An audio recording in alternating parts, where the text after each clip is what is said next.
Well, hey there friends, my name's Antonio. That's my brother Gerald. We just had a great day of fishing. If you want to see how we filleted those, or my brother Gerald filleted all of them actually, you can click on this video right here. But we did get the red as well, so I said you can fillet the red the exact same way as you do a black drum, but I'm not going to fillet this one. I'm going to keep him whole, maybe chop the head off, but I'm going to descale him. So I'm going to show you how to descale the red. By the way, if you want to see how I landed this one and excuse me, lost one almost the same size, click right here. You can see how we caught those black drum and this red. So basically what you want to do is get yourself a descaler. So you can tell we've got one here that is what's the right word, experienced, well broken in, rusted. So any descaler would work. Even though it's rusted, it's not going to get into the meat. So basically what you want to do is you got the scales right here which all point towards the back, and all you want to do is start pulling those scales off in the opposite direction, right? So I typically start from the back and the top, like so. Let's make a mess, by the way, so I recommend you do not do this in a house. Do it outdoors somewhere. But just keep going. Take your time, by the way, because if your hand slips and you've got a descale or something like this, especially a rusted one, you can jam yourself and hurt yourself. Don't want that to happen. So take your time like so. I said I go to the top, although I went to the bottom this time. You want to make sure you get behind the fin right here. It really doesn't matter if you start from the top or the bottom. It's kind of the same process. You can pull sideways, as you can see, as well, or you can pull straight back. I go all the way to the end of the head. By the way, if this red is closer to 30 inches, we'll say 28 slot size, if you will, which is 20 to 28 or bigger, I might even keep the head because there's a lot of meat on the cheeks and everything around. You notice that this is nice and tender right here. That's a nice little morsel. I don't mess with them too much unless the fish are bigger, and if they are bigger, I keep the entire head and just pretty much boil it up and take it apart. Use it for soup sometimes as well. You can fillet those out, by the way. I'm not going to do that today for you. So coming to the front here, I'm going to start in the belly. We are going to gut this, by the way, as well. So if you get squeamish, it might not be the video for you. So once I get to gutting, you'll see the knife come out, which is right over there. You might want to fast forward a few seconds for that, but we are going to gut it because we're keeping it whole. So I'm pretty much done there. See the belly, behind that rear fin, and do the same thing on the opposite side. So this is probably why I said I start from the top, because I usually start from this side because I can get a good perch here and it doesn't slip. So all the way to the end of the tail, which by the way I might cut everything behind the meat.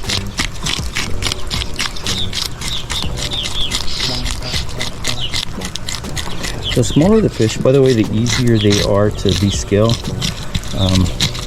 They get tougher as they get older, and usually the bigger the fish, the fishier they taste. Drum, both black drum and red drum. By the way, that's black drum, this is red drum.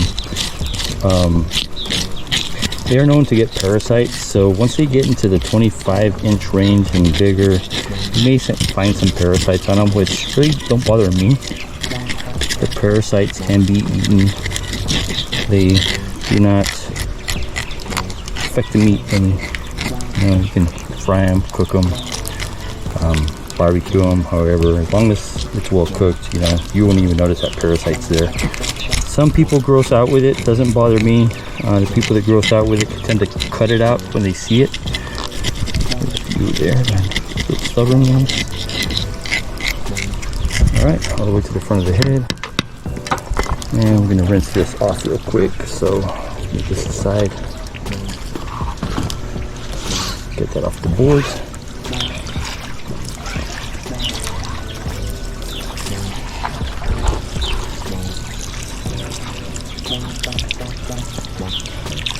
And just cleaning it up here, getting rid of the fish slime and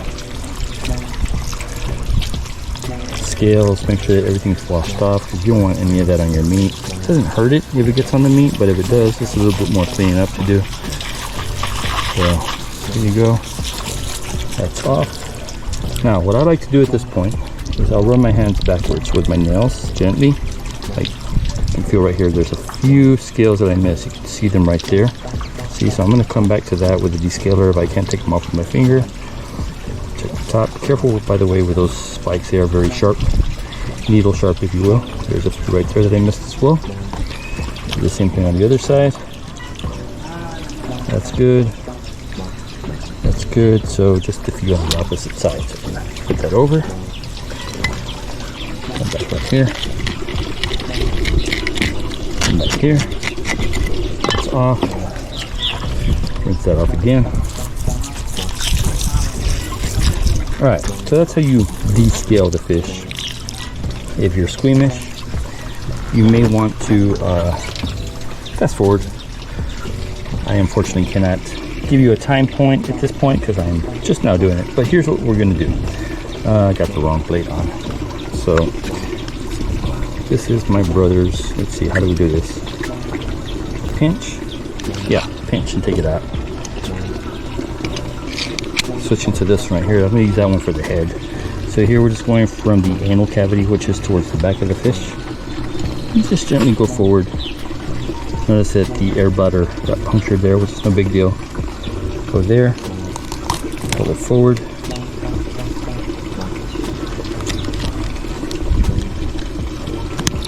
And this is where you pull in the other one just to make it easier. There you go. Cut straight down right here.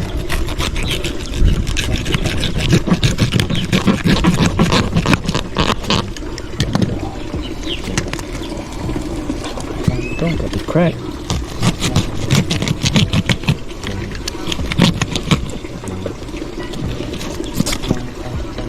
That's for the catfish. Rinse this off a little bit just to get rid of some of that blood for YouTube purposes.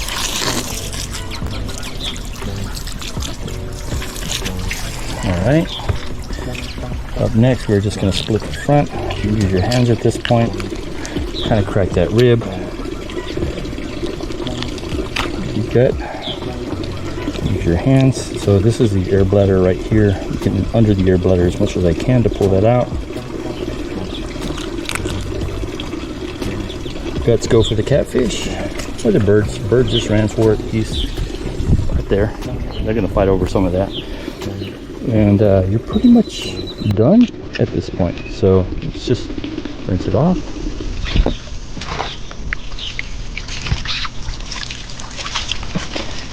I do apologize that the video has been very shaky. This thing is on my chest. This is the best way I could record this because I don't have a tripod with me right now.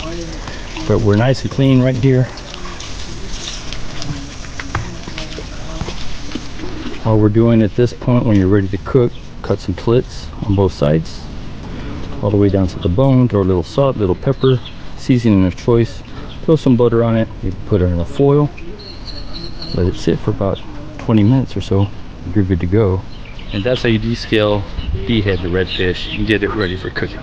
So hopefully you guys enjoyed this video, found it useful. Comment below if you think you would have done something differently. I'm gonna go have a beer because I'm hot, sweaty. Man, we've been out for a few hours. Thanks for stopping by, and we'll see you next time back at the ranch.